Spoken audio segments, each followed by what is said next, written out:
Guys, deluded, YouTube's and Golo Kante. I'm back again. It's 5:45.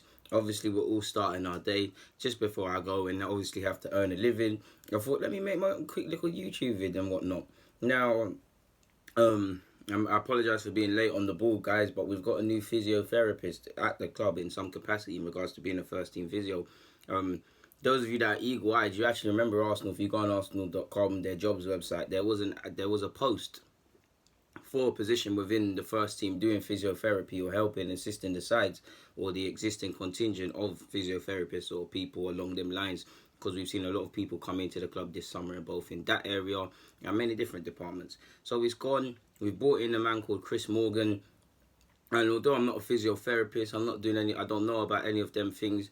And like I said, I was late to the party. All I can do is firstly applaud the club, but like I've said in every vid, because 18 months or even 6 months ago or so, or less than 6 months ago, we were calling for change. I mean, many different areas we've sat here and called for it and mentioned it.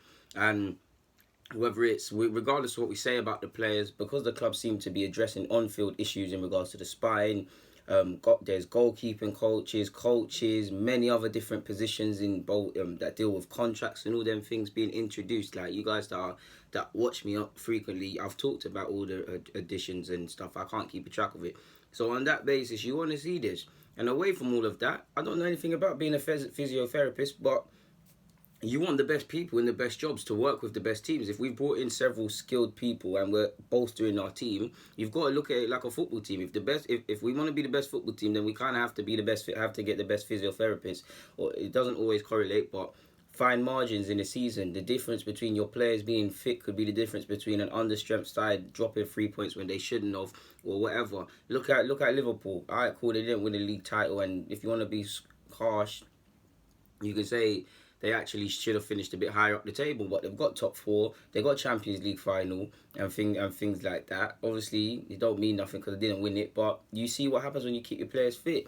The way Liverpool like to play football, with the high press and high demands, them men are training hard as well, so it's gonna take its toll on your bodies. And you've got to wonder how close some players were to being injured, and the likes of Mane, Firmino, Salah basically stayed fit more or less all season as much as you can. So that's what you want to see. Arsenal, we've been a running joke with injuries and stuff like that, whether players have colds or whatever in it. We are very soft.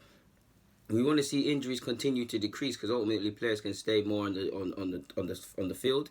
And on top of that, he's clearly skilled at his job. He spent 10 years at Liverpool, working with the likes of Steven Gerrard, who actually credits him in the book for helping him stay fit for 10 years. Well, stay fit for 10 years, actually an exaggeration, but credited his services to him, helping him with things. And I think there was actually something about I don't know, so Liverpool fans help me, but, and again, I'm not trying to be funny, but didn't Gerrard have some sort of penis injury and he kind of helped with that? So you could say that goes down to trust levels. He also helped Henderson get fit after a race against time between the Euros, and he's obviously helped many other Liverpool players and stuff like that. Ultimately, obviously, it goes over people's heads, but players are different, innit? Every player is different. I've made a video previously and spoken about how when I was a youth in my grassroots days I would play football, many different variations of football all day long until the sun went down. Now if I do that, my back's hurting, I get little injuries and stuff like that. If you watch Karim Benzema, his documentary, he more or less says the same thing. Now he has to get treatment on his back and them things. So there's a lot of maybe injuries or niggles or certain rituals players have to do to stay fit and train that we don't know in it.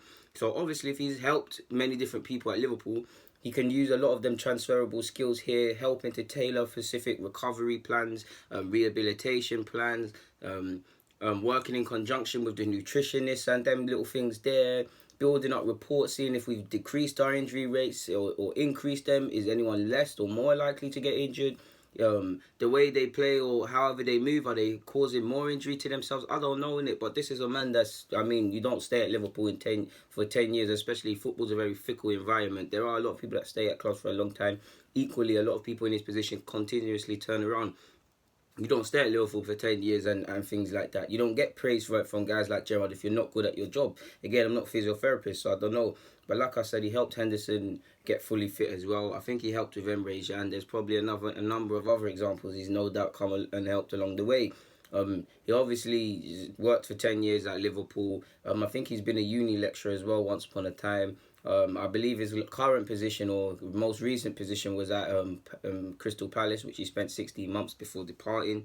So yeah, man, ultimately you just want the best people in the best positions at your club, and who doesn't? It doesn't matter if you support Arsenal like myself, or Spurs, or whatever, Chelsea, Accrington, Stanley. You want the best individuals because you have more of a likely chance of them being fit and staying on the pitch.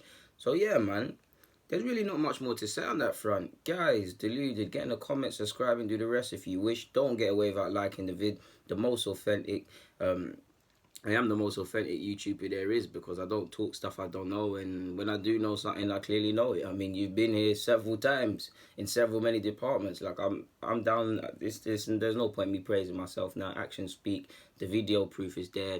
The duration and the timeline of the videos are there when I've been speaking about players or certain sort of things, even things like streaming. What can I say, man? When you love football, you produce great results, and a lot of these people got gimmicks and stuff like that. I ain't got gimmicks. I know a lot of you find me funny. I don't know how. Man, just being myself, but it is what it is, man. We'll win. We'll win, man. Rome wasn't built in a day, but a brick, some cement, something was being done every day in it. So we go again.